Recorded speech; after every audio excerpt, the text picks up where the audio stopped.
TTV Dinakaran அந்த அம்மாவுக்கு துரோகம் பண்ணியதால் வனவாசம் போனதாக தேனி திமுக வேட்பாளர் தங்க தமிழ்ச்செல்வன் விமர்சித்தார். அன்னை பன்னீர்செல்வம் இதுக்கான காரணத்தை பொது மேடைகளில் பேசினார்.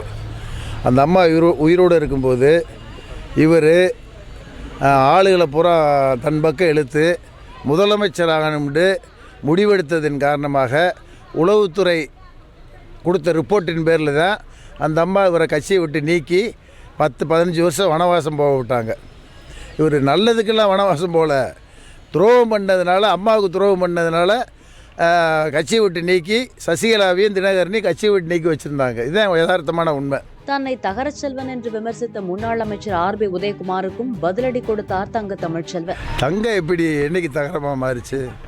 தங்கமாக தான் இருக்க. உதயசூரனுக்கு போகும்போது இன்னும் மினுமினுக்கிற தங்கமாக மாறி இருக்கே தவிர, ஜொலிக்கிற தங்கமாக இருக்கே தவிர, அந்தளவுக்கு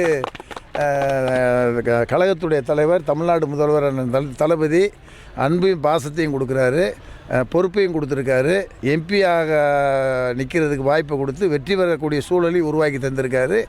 தங்கம் ஜொலிக்கத்தான் செய்யும். தேனிக்கு விமான நிலையம் கொண்டு வரப்படும் என்று தேர்தல் அறிக்கை வெளியிட்ட டிடிவி தினகரனை மத்திய அரசிடம் பணம் கொட்டியா கிடக்கு என்று கலாய்த்தார். இவர் என்ன ஒரு பிரதமர் கேண்டிடேட்டா இல்லை என்ன விவரம்? ஒரு எம்பி கேண்டிடேட்டு, சுயேட்சை கேண்டிடேட்டு, அதுக்கு ஒரு தேர்தல் அறிக்கை வேறு. எப்படி சாத்தியப்படும் சொல்லுங்கள்? நீங்கள் ரிப்போர்ட்டில் கேட்க மாட்டீங்களா? எதிர்த்து பயமா உங்களுக்கு? இது எப்படி சார் சாத்தியப்படும்? ஏர்போர்ட் எப்படி சாத்தியப்படும்? மதுரையில் ஒரு ஏர்போர்ட் வச்சுக்கிட்டு 30 கிலோமீட்டர் இங்கே ஒரு ஏர்போர்ட் கொடுப்பாங்களா? எட்டுப்பொறுத்து போய் கிடக்கு மத்திய அரசில் பணம். இது எப்படி சார் சாத்தியப்படும்? நான் கேட்குறது, இவர் செல்வாக்கு படைத்த எம்பியாக இருந்தார், அந்த அம்மாவுக்கு வளம் வந்தோம்ட்டார்ல. திண்டுக்கல் சபரிமலைக்கு ரயில் பாதையை கொண்டு வந்திருக்கலாம்ல, ஏன் விட்டார்?